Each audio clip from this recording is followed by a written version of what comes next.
元 MLB スター選手のライアン・ハワード氏とジミー・ロリンズ氏がホストを務める米ポッドキャストザ611ポッドキャストにドジャースのキケ・ヘルナンデス選手が出演。番組の中でキケ選手は昨シーズン大きな話題となった投手用ヘルメットについて、これまでメディアでは語られてこなかった舞台裏を初告白しました。さらにかつてドジャースで共にプレーしたライアン・マドソン氏に仕掛けたドッキリのエピソードも披露。ハワード氏とロリンズ氏も思わず大笑いし、番組は爆笑の連続となりました。その模様を日本語字幕付きでご紹介しますので、ぜひ最後までご覧ください。This pitching helmet, though. Yeah. Tell us about it. So spring training, Bobby Miller gets drilled with a line drive, gets him concussed. Remember And like a day or two later, one of MLB's doctors comes in with this like helmet prototype. And I go in the trainer's room, and like always, I do my rounds. I'm bored in spring training. I'm trying to see who I can talk, you know? And I see this doctor with this freaking clown looking helmet on. And I'm like, what is that? And he goes, It's the new concussion protocol helmet that we're trying out, you know? I was like, for pitchers? He goes, yeah. I was like, let me get that. He's like, no, but you're not a pitcher. I was like, what do you mean, bro? Look at my stats last year. I closed out a game. I like threw like four shutout innings, bro. You gonna tell me I can't use this? He's like, well, okay. I was like, let me use it for the day. So I used it for the day or whatever. And then the next day he comes back. He's like, hey, can I get my helmet back? And I was like, why? I'm going to use it to pitch during the season. And he was like, okay, you can keep it. I'm flying out today, but like, I'll see you in Japan. You can give it back to me in Japan. I was like, okay, I'll give it back in Japan. Whatever. 2 more weeks of spring training come by, and we go to Japan, and we're starting to pack. You know, we're going to Japan for a week, but we're only playing like 4 games, so you're only taking what you need. And the rest of the stuff is going to go out in the truck to LA. And I was like, I got my helmet in my hand, and I'm like, Nah. this goes in the box. Let's take it to LA. I'm not pitching in Japan. I might pitch in LA. Put it in the box. Doctor goes in Japan. He's like, hey, you got the helmet with you? And I was like, no, I forgot to pack it, dude. I'm so sorry. I'll give it to you when I see you. I never really saw him again. And then we're playing the Marlins at LA, and you know, game kind of like started getting out of hand. You know, we're winning by a lot. And I was like, oh, the helmet, it's time. And I sprint out to my locker. You know, like scrambling in my locker, trying to find this helmet. It's like, oh, here it is. And I took it off.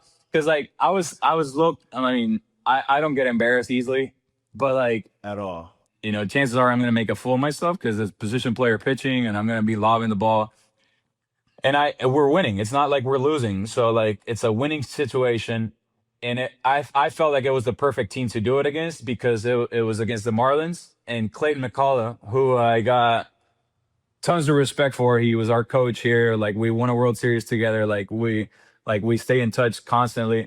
I'm like, all right, he's the one manager around the league that knows me and understands me and knows that I'm going to be wearing this helmet, and it has nothing to do with disrespecting the Miami Marlins. You know, he just knows that I'm wearing it because I am who I am, and I'm a little bit, you know, potentially, you know, super ADHD with a little bit of OCD and potentially a little bit of, you know, in the spectrum and all these things. And I was like, he's going to get it. So I put my helmet on, and I'm all nervous, and I'm like, all right, time to go out. And I go out, and I'm like swag walking to the mound. And then Clayton's in top step, and he looks at me, and he just puts his hand around his face, and he just starts dying laughing. I'm like, okay, step 1 achieved. The manager's not mad at me. All right, let's do it. And I go out there, and I'm pretty sure I put up a 1, 2, 3 to keep the shutout going. And I mean, I was like, well, at this point, I got to wear the helmet till whenever it gives up a run. And then the next time I had to come in and close the game against the Yankees, I didn't give up another run. And then the last time I wore my helmet was when we played the Giants. Again, a winning situation. I came in for the 9th inning, and I got my first punchy, Christian Cause. I threw like my ephus cutter, strike 1, ephus cutter, strike 2, and then I gassed him up. The whole stadium got gassed up. Nobody saw it coming. Everybody was late. Bow at the knees, frozen, strike three. But guess what? I'd never been on the mound when the whole stadium is yelling my name. And my adrenaline started going like this. But I'm like supposed to start throwing slow again. And I just gassed them up. And my adrenaline is so through the roof that I cannot slow my arm down. And I could not throw a strike after that. It's just ball one, ball two, umpire squeezing me, ball three, ball four. I load the bases up and I go down 3-0. So I'm like, Fred, I got to put a little bit something on this pitch because, you know, it's easier to control when you're putting something on. And like 3-0, strike one. And we're facing Casey Smith. And I'm like, all right, 3-1. I got to like not let it eat, but like, you know, with some intent so that I don't walk the bases loaded, you know. And sure enough, I threw a pitch, gave up a granny. And that was the last time I wore the helmet. I gave up 5. Miggy Rowe came up to the mound. He's like, dude, come on, slow down. You're going too fast. You're walking everybody. Just slow down. And I looked at him. I was like, Miguel, are they yelling your name? They're not yelling your name, right? Hey, no lie.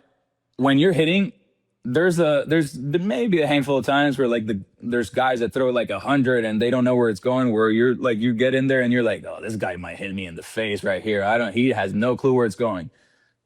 But you don't really think about it. Like for the most part, when you're hitting, when you're on that mound, oh, that plate looks way closer than the mound looks like from the plate. Trust me. That mound looks so close. And every time somebody puts the ball in play, I'm flinch. I'm like, oh. Every single time. So the helmet was needed for sure. Kike, here's the thing. All great ones have been there. Yeah. All great ones have been there. So welcome to your greatness. That's it. Welcome to your greatness. Yeah, well said. Only position player in the history of this game. This game has gone for a long time. Only position player ever to give up a walk-off homer. Humble brag. Oh. In that same game, I became one of 2 ever. Wait for this. To go 0 for 7 at the plate and lose the game on the mound.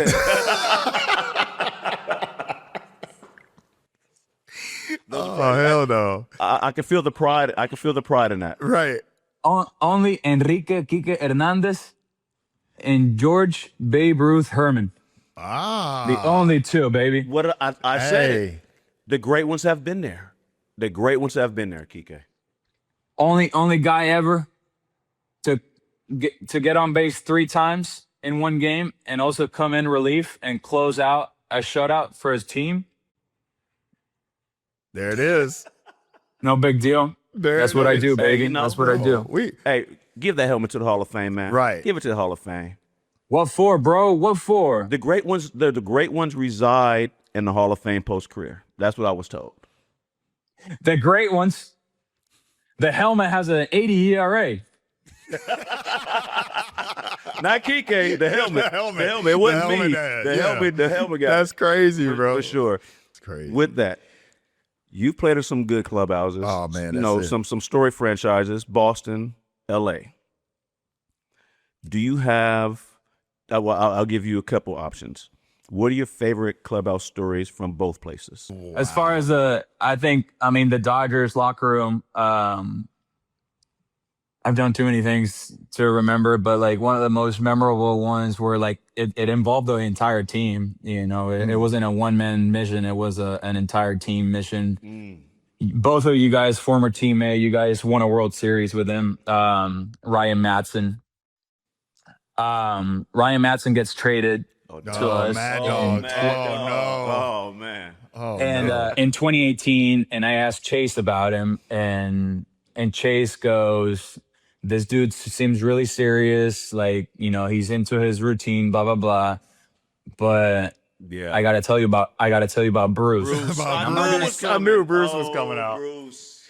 And I'm not gonna talk about Bruce in here, but he told me about Bruce just so that I would understand what Mad Dog was all about. And he goes, "You cannot tell him that you speak English, okay?" And I was like, all right, Chase. I was like, bro, but like, what about Instagram? What about like back then, Chris Rose and Kevin Millar had me on intentional talk like every 2 weeks. They were like, "Oh, we're bored. Who are we gonna bring in? Let's bring in Kika. Let's make people laugh. Whatever." And I'm like, this dude doesn't watch TV. This dude has no social media. Don't worry, you are good. And I was like, all right, if you say so. I mean, this is a game I love playing. I fooled the manager for a month. I can do it to a teammate easy as long as you guys know. So I told everybody beforehand, I was like, I'm going to be doing this. Like, you play along with it, right? He gets in. He takes Grandy's locker. He was my locker mate, dude. Oh, no. He was my locker mate, which made it a lot harder. This dude would like, you guys know what the ARP wave is? With the what? Nuh-uh. The ARP wave is a machine that Yep. I know what kinda, that like, is. shocks you, whatever. yeah. Like, this dude was putting it in his forehead, like, before games. And I'm just looking at him like, huh? And he would look at me, he's like, what's up? And I go, machine? And I go, you know?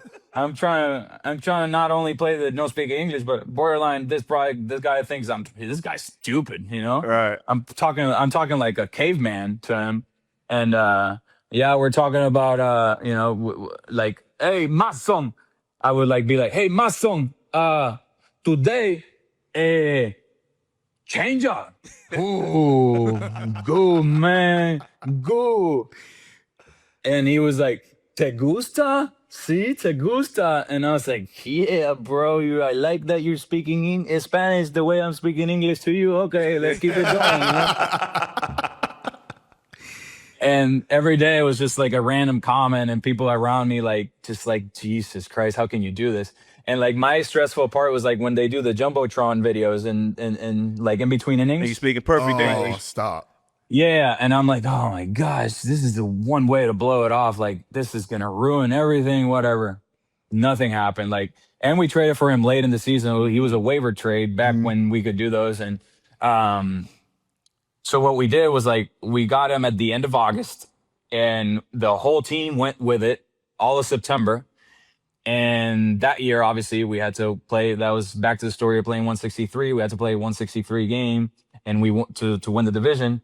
And we had planned it to, you know, when we win the division and Doc just gives the speech, whatever, he was going to pass me the baton to let Madson know that I spoke English. So Doc said what he did. This is amazing. Bro. This is He's wild. like, hey, guys, like, I'm so proud of you. You know, it took everything in us to, you know, come back and win this, blah, blah, blah.